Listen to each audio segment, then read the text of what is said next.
জীবনে তো অনেক কিছু করলা, নিজের জন্য কি করেছো?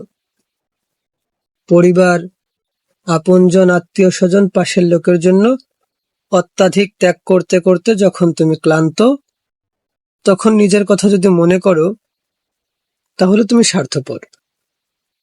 সবাইকে সময় দেওয়ার পরে যখন তুমি দেখবে তোমাকে দেখার মতো কেউই নেই, তখন তোমার নিজের প্রতি নিজের অত্যাধিক ক্রোধ কাজ করবে। নিজেকে নিজে শেষ করে দিতে মন চাইবে, কিন্তু তা চাইলেও সম্ভব না।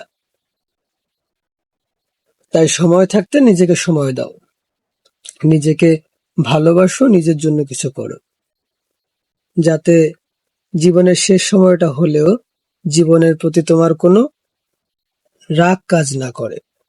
নিজের জন্য নিজেকে সান্ত্বনা দেওয়ার মতো হলেও কিছু না কিছু থাকে।